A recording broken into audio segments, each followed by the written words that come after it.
எந்த நன்மையும் சேர்த்தபாடே இல்லையே. இல்லண்ணே, அந்த சதாசிவ கமிஷன்ல ஒரு தீர்வு வந்ததுன்னு இடையில ராஜ்குமார் கடத்தலப்போ அவர் வச்சிருந்த அந்த 10 கண்டிஷன்ல ஒரு கண்டிஷன் வந்து பாதிக்கப்பட்ட மக்களுக்கு இது கொடுக்கணும், சன்மானம் கொடுக்கணுங்கிறத அவர் ஒரு தீர்வு வச்சாரு. ரெண்டு மாநிலமும் ஆளுக்கு 5 கோடி ரூபாய் ஒதுக்குனாங்க. அது ஒரு டீம் போட்டு அதை கொடுக்கறதுக்கு ஏற்பாடு பண்ணாங்க. ஆனா முழுமையா சேரல. அதுக்குள்ளதான் ஆட்சி மாற்றம் வந்துருச்சு. அது ஆனா கொஞ்சம் ஒரு 85 பேர் கொடுத்ததா சொன்னாங்க. அதிகப்பட்டது எவ்வளவு பேரு. அதுக்கடுத்து சதாசிவ கமிஷன்ல முழுமையா இருந்தது இந்த ரிப்போர்ட். ஆட்சி மாற்றம் வந்துச்சு. அது இன்னைக்கு வரைக்கும் அது இன்னமும் கீழதான், காலுக்கு அடியில தான் இருக்கு. அதாவது எனக்கு இப்போ இந்த டாக்டர் சீரீஸ்ல ஒரு பெரிய நம்பிக்கை, இந்த சதாசிவ கமிஷன் ரிப்போர்ட் இனிமே வெளியே கொண்டு வந்து அதன் மூலமா மக்களுக்கு ஒரு மோசனம் கிடைக்குங்கிற நம்பிக்கை. சார், இப்ப கேரளா மக்கள் வந்து தமிழ்நாடு மக்கள் எப்படி நீங்க நடிகர்களுக்கு ஓட்டு போடுறீங்க அப்படின்னு சொல்லி வீரப்பன் பேசியிருக்காரு இல்லையா? அதுக்கப்புறம் ரஜினிகாந்த் வந்து நல்லாட்சி கொடுப்பாரு, நீங்க அவருக்கு ஓட்டு போடலாம், அவர் வந்து கட்சி ஆரம்பிக்கலாம்னு சொன்னது, அது எதன் அடிப்படையில? அதை பத்தி நீங்க கேள்வி எழுப்புனீங்களா? அது வீரப்பனே சொன்னா, நானா சொன்னேன். அவர் தான் சொன்னாரு, ஏன்னா இப்படி உழப்புறேன்னு. ரஜினிகாந்த் நல்ல மனுஷன் அப்படின்னாரு. சரி, அதுக்குள்ள நம்ம போக முடியாதுல்ல. நீங்க வந்து நம்ம அந்த காட்டுல சுத்தி துப்பாக்கின அந்த ஒரு இதுல கோவப்பட்டுப்பான்னு சொன்னல, ஒரு ஆட்டி ஒரு பேரை சொன்னேன், ஒரு ஆட்டி அவன் வச்சிருந்த எஸ்எல்ஆர் அப்படி தூக்குது, புது போர் கிளியுது. நான் இங்கிட்டு ஓட்டேன், இந்த சோழிக்கு நான் வரமாட்டேன். என்ன ஆச்சு, பயந்துட்டியாண்ணா? பயந்துட்டியாவா? போனேன். அவனு ஒரு அந்த பேரை சொன்னியா தூக்கிடுச்சு. இனிமே அந்த பேர் முதல்ல என்கிட்ட கேட்டுறாத அப்படிமா. இப்ப நீங்க என்னென்ன கேட்பீங்க? அப்படியே மூடிட்டு வர வேண்டியதான். அப்பப்போ தைரியமா 1-2 வார்த்தை. ஏன்னா போனேன், அந்த குழந்தைய கொண்ட விஷயம் நான் கேள்வி வச்சிருப்பேன். அவரு கூட ஒரு குழந்தை பையன், நாங்க ஒரு அட்டப்புறம் பண்ணிருக்கோம். அவன் வந்து மாப்பிள்ளைன்னு சொல்ற ஒரு பையன். ஏன்னா இந்த பையன் என்ன ஆனாருன்னு கேட்டேன். படுவாய் பசங்க கொண்டு விட்டாங்க. சரி, இவனை கொண்டேன்னு சொன்ன. அப்போ நல்லூர்ல ராஜு பையனை டக்குன்னு யோசிச்சு, அதாவது மிச்சம் சொச்சம் எங்கேயும் வைக்க கூடாது, அதனால கொண்டேன். இது எப்படி நியாயம்? நீ அதை சொல்ற, அப்ப இதை சொல்லும் போது இப்ப இதை கேட்கறதுக்கே நம்ம வந்து ரொம்ப யோசிக்க வேண்டியதா இருக்கு. அதனால நீ அந்த சூழல் அப்படி ஆயிடுச்சு.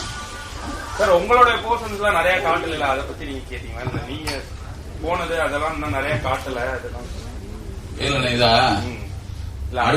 சீசன் 2 போட்டாங்களே. நீங்க நடிக்கிறதுக்கான வாய்ப்பு இருக்கா? அங்க போய் நடிக்கவா? உண்மை கதை நிறைய இது பண்ணிருக்காங்களா சார், ஆக்ட் பண்ணிருக்காங்களா? நீங்க பண்றதுக்கான வாய்ப்பு இருக்கா? சத்தியமா கிடையாது. நான் நடிக்கவும் இல்ல. 2வது சீசன் 2 நடிக்கிற மாதிரி இல்லண்ணே. எனக்கு ரொம்ப பிடிச்சதே இப்போ இது பேர் என்ன, பிக்சன் சார். அதை சொல்ல விட்டேன். பாராட்டுறது பெரிய விஷயம். அதை எடிட் பண்ண தம்பி ராமன், அடடா. நான் கூட இங்க மயந்துறேன். இவர் முதல்ல மீசை வச்சு வந்தாரு, இன்னும் முடிக்க கொண்டா இருக்காரு. ஆனா எந்த இடத்துலயும் வீரப்பன் மூஞ்ச காமிக்காம வீரப்பன் தான்ங்கிற நம்ப வச்சு எடுக்கிறது இருக்குல்ல சார், அதெல்லாம் பெரிய விஷயம். அதை விட முக்கியம் சார், இன்னொரு தம்பி அந்த அவரு சுமார், அதை பாத்தீங்கன்னா ஹரிகிருஷ்ணான்னு ஒரு எஸ்பியை கொண்டிருப்போம்.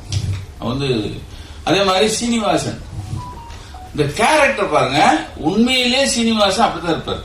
அதே மாதிரி ஆளை செலக்ட் பண்ணிருப்பாங்க. ஹரிகிருஷ்ணா எஸ்பி காருக்குள்ள செத்து கிடக்கிற மாதிரி இருக்க, ஏய் இந்த ஆளுக்கு செத்தான், ஹரிகிருஷ்ணா எஸ்பி செத்த மாதிரியே அதே போட்டா இருக்கா அப்படின்னு அதே மாதிரி ஆட்கள் தேர்ந்தெடுத்து இருப்பாங்க. நீங்க அந்த சேத்துக்குழிக்கு வந்த மாதிரி அவரே மாதிரி இருக்கும். இப்படி சில பேரை இவங்க செலக்ட் பண்ணி எடுத்திருந்தாங்க. அந்த பிக்சனுக்கு இவங்க நடிக்க வச்சாங்க. ஆனா நான் நடிக்கல. நீங்க வீரப்பன் பேசினா நான் என்ன ஆரம்பத்துல சொல்லுவேன். இதுவரைக்கும் வந்த கதைகள் எல்லாமே போலீஸ் ஸ்டோரி. இப்ப வீரப்பன் சைட்ல இருந்து ஒரு விஷயத்தை சொல்லணும், அந்த மக்கள் பாதிக்கப்பட்ட மக்கள்கிட்ட இருந்து ஒண்ணு சொல்லணும். அதுதான் இதை வந்து முடிவு பெற்று நம்ம நடிக்கிற ஐடியா சத்தியமா கிடையாது. வீரப்பன் வாழ்ந்ததும் வீழ்ந்ததும் சிவசுப்ரமணியம் வந்து உங்க மேல ஒரு விமர்சனம் வைக்கிறாரு. அது நீங்க சொல்றதுல சில அவர் நம்மகிட்ட இல்ல சார். இப்போ அவர் நம்மகிட்ட இருந்து இல்ல. இப்போ அதுக்கெல்லாம் கேஸ் போட்டிருக்கேன். இதெல்லாம் போயிட்டு இருக்கு. சரியா? அதனாலதான் அந்த ஏரியாவை விட்டுட்டு அப்படி போறோம் சார். இதுல வந்து அவங்க பெரிய பொண்ணு தான் காமிச்சீங்க. அவங்க சின்ன பொண்ணு திரைப்படத்துல இதே சார். அவங்க மூத்தவங்க, அவங்க மனைவியும் இருக்காங்க. துணைவியார் வந்து இன்னொருத்துக்கு அவங்க இன்னொரு என்னது ஒரு இதுல வந்து அவங்க கையெழுத்து போட்டு அவங்க அதை ஒத்துக்கிட்டு அதெல்லாம் அதுல நடிச்சிருப்பாங்க, பேசியிருப்பாங்க. நடிக்கல, பேசியிருப்பாங்க. ரெண்டாவது பாப்பா வந்து அவங்கள நாங்க பிடிக்க முடியல. ஏன்னா எங்களுக்கு ஒரு ஆள் இருந்தா நான் கேட்கல, இந்த டீம் தான் கண்டுபிடிச்சது. அதனால இவங்க ஒரு முடிவு எடுத்தாங்க. மூத்தவங்க போதும்னு சொன்னாங்க. நான் ரெண்டாவது பாப்பா கொண்டு வந்துருங்கன்னு சொன்னேன். அப்போ என்ன இன்னும் அடுத்த சீசன் 2 இருக்குல்ல, அது பண்ணிப்போம். அந்த காலகட்டத்துல நீங்க மட்டும் தான் அந்த காட்டுக்குள்ள போய் அவர் வந்து தைரியமா டீம். சோ அதுவே அவர் வந்து ஒரு போலீஸால சாவடிக்கக்கூடிய தருணமா அமைஞ்சதா? நீங்க போனதுனாலதான் அவர் வெளி உலகத்துக்கு தெரிய ஆரம்பிக்கிறார். அவருடைய படங்கள் அதுக்கு முன்னாடி அவர் வந்து யாருக்குமே தெரியாது. இவர்தான் வீரப்பன் சொல்ல முடியாதுல்ல. சோ நீங்க போனதுனாலதான் அவருக்கான ஒரு முடிவு வந்தது அப்படின்னு எடுத்துவீங்களா? அப்படி கூட இருக்குங்களா? அவர் முதல்ல வெளியே கொண்டு வந்தது நம்ம தானே, நம்ம தான் வெளியே கொண்டு வந்தோம் சார். அது வந்து உலகமே, ஏன்னா அவரு வாழ்ற தேவாரமே ஒரு ஆங்கில பத்திரிகை பேட்டி கொடுத்துருக்காரு. நக்கீரன் படம் சொல்ல கொண்டு வந்து படத்தை போடலன்னா வீரப்பன் எப்படி இருப்பாருங்கிறது எங்களுக்கு தெரியாது அப்படின்னு ஒரு கோல்டன் ராட்ல 93ல நம்ம சொன்ன பிறகு அவரு சொன்ன அந்த பேட்டியை பார்த்த பிறகுதான் ஒரு இப்படி இருப்பாங்கிறத நம்ம வெளியே கொண்டு வந்தோம். அது அந்த தம்பி சொல்றாரு, வீரப்பன் தான் என்னை பேட்டி காணணும், நான் வெளியே வரணும், நான் வெளியே என்னை பத்தி பேட்டி போடணும்னு சொல்லிவிட்டு வீரப்பன் ஊருக்கு பக்கத்து ஊருக்காரு. 1996 இருந்து கடந்த சட்டமன்ற தேர்தல் வரைக்கும் ரஜினிகாந்த் அவர்கள் வந்து அரசியலுக்கு வரதா இருந்தது. உணவு நலத்த காரணம் காட்டி வராம போனாரு. ஆனா இந்த படத்துல கடைசியில வந்து ரஜினிகாந்த் வந்து அடுத்த எம்ஜிஆர் அப்படின்னு சொல்லியிருக்காங்க. வீரப்பன் அவர்களே சொல்லியிருக்காரு. இதை நீங்க ரஜினி சார் அவர்கிட்ட ஷேர் பண்ணிருக்கீங்களா? இப்படி சொல்லியிருக்காரு. சொல்லவே இல்லை. இதுலதான் பாத்துக்கணும். நான் சொல்லவே இல்லை. நான் வந்து சொல்லவே இல்லை. அவர் வந்து பேசுங்க இப்படி பேசியிருக்காரு அப்படிலாம் நான் சொல்லுவேன். ராஜ்குமார் மீட் பக்கம் மாத்திரம் மீட்பப்போ ரஜினி வந்து இவருக்கு ஒரு கேஸை பேசி கொடுத்தாரு. அது மாதிரி 97ல ஒரு பிரச்சனை. அப்ப வந்து சரண்டர் ஆகணும். அப்ப வந்து அதுக்கு தடையா ஒரு அறிக்கை வந்துருச்சு. அப்ப வந்து நான் கலைஞர்கிட்ட சொல்லி எனக்கு ரஜினி சார் எனக்கு கொஞ்சம் வேணும் பேச சொல்லுங்க நீங்க. அப்ப பேசினாங்க. பேசும்போது ஆனா நான் காட்டுக்கு போறேன், வீரப்பனை வச்சு நீங்க படம் எடுக்கிறீங்கன்னு நான் சொல்லுவேன். தாராளமா சொல்லுங்க கோபால். ஏன்னா எனக்கு அது ஒரு துருபிசிட்டா இருந்துச்சு. அவன் வந்து நடிகன்னு ஆசை, அரசியல் ஆசை எல்லாமே இருந்துச்சு வீரப்பன். அப்ப முதல்ல ரஜினி ஐயோ தாராளமா சொல்லுங்க கோபால். இதுதான் அவர்கிட்ட நான் பண்ணிருக்கேன். மற்றபடிக்கு இந்த இதெல்லாம் சொல்லல. நானே இப்ப 96 இப்படி பேசுறேன். இப்ப வந்து நாளைக்கு இது வந்துச்சுன்னா என்ன சொல்லுவாங்க அப்படின்னு எனக்கு தெரியாது. நாளைக்கு ஒரு பிறந்த நாள் இருக்கு.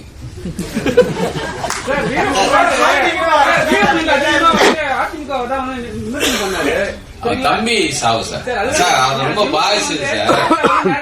விமர்சனம் பண்ணாரு. சரிங்களா? இந்த 10 வருஷத்துக்கு முன்னாடி வந்து நீங்க ரிலீஸே பண்ணல. இப்ப வந்து திமுக ஆட்சி நடக்கிறதுனால தான் இந்த படத்தை ரிலீஸ் பண்றீங்களா? அப்படி இல்ல தம்பி. இது வந்து 27 வருஷமா நான் வந்து பாதுகாத்து வச்சிருந்தேன். இப்ப எனக்கு உண்மையிலேயே இதை படமாக்கணும் அப்படின்னு எவ்வளவு பேர் வந்து கேட்டாங்க. ஆனா எனக்கு வந்த படங்கள், எடுக்கிற படங்கள் எல்லாமே போலீஸுடைய அந்த பிரச்சனாவே இருந்துச்சு. அப்ப இதை நம்ம சைட்ல இருந்து கொடுக்கணும்னா அதுக்கு ஒரு முதல்ல ஓடிடி தளம் வேணும், இது வேணும். நம்ம சொந்தமாலாம் பண்ண முடியாது. இதுக்கான கால அவகாசம் நீங்க நல்லா பாத்தீங்கன்னா கால அவகாசம் நீண்டுச்சு. இப்பயும் சொல்றேன், எனக்கு இவ்வளவு தூரம் இவங்க கொடுப்பாங்கன்னு நான் எதிர்பார்க்கவே இல்லை. இது திட்டமிட்டோ இல்ல இந்த ஆட்சி வந்ததுனால போட்டோமோ அப்படிலாம் கிடையாது. நீங்க 96லயே இது கொஞ்சம் நாங்க வெளியிட்டதுனால ஆட்சி மாற்றமே வந்ததுன்னு அந்த அம்மாவே சொல்லிடுவோம். அப்போ அந்த அம்மா ஆட்சியே நம்ம வெளியிட்டது தானே. அதுக்காக நம்ம வந்து இந்த ஆட்சி அந்த ஆட்சி நம்ம பார்க்கணும். சார், இப்ப தமிழ்நாடு வந்து எம்பி எலெக்ஷன் தயாராகிட்டு இருக்கு. இந்த சூழ்நிலையில சில அமைச்சர்கள் பேரு அதெல்லாம் வந்து கட் பண்ணிருக்கீங்க. ஆனா புரட்சி தலைவி ஜெயலலிதாவுடைய போட்டோவோட போட்டிருக்கீங்க, உங்க அட்டை பக்கத்தோட காட்டுறீங்க. இப்போ 96ல அவங்க பர்கூர்ல தோத்தாங்கன்னு இதை வச்சு சொல்ல வருவீங்க. ஆமா. So, இதுவே இந்த வெப் சீரிஸால திரும்பவும் அவங்க கீழே இறங்கிறதுக்கான தோல்வி ஆகிறதுக்கான வழிவகை செய்யும்ல. யார் எப்படி வேணாலும் எடுத்துட்டு போகணும் சார். வீரப்பன் சொன்னதை நம்ம சொல்லிட்டோம், அவ்வளவுதான். நம்ம அதுக்குள்ள வேற எங்கேயும் போகல சார். நக்கீரன் குடும்பம் வந்து நிறைய ஃபுட்டேஜ் வச்சிருக்காங்க. வீரப்பனை தாண்டி நித்யானந்தா அப்புறம் ஸ்கூல் டேட் அதெல்லாம் வந்து வருமா? இந்த ஏரியா மேடையில பேசும்போது சொல்லிச்சுல, எங்க மகா சொல்லிச்சு. இதுல இருந்து அப்படியே தொடர்ந்து நாங்க வந்து வீரன் ப்ரொடக்ஷன் அடுத்தடுத்து நீங்க திட்டமிட்டு இருக்கோம்னு சொன்னாங்கல்ல, இதெல்லாம் அந்த ஏரியாக்குள்ள வச்சு நித்யானந்தா வருவார் கண்டிப்பா. ரொம்ப ஆர்வமா இருக்கீங்க. ஆனா போதுனே வர மாட்டாரா யாருண்ணே? நித்யானந்தா. நித்யானந்தா கைலாசால இருக்காருண்ணே. சார் நீங்க சொல்லுங்க.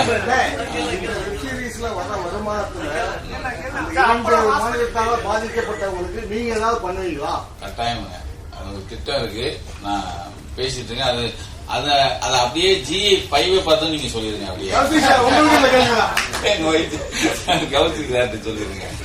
திட்டமிட்டு இருக்கேன். கண்டிப்பா பண்ணுங்க சார். அப்போலோ ஹாஸ்பிட்டலான அந்த வீடியோஸ் அதெல்லாம்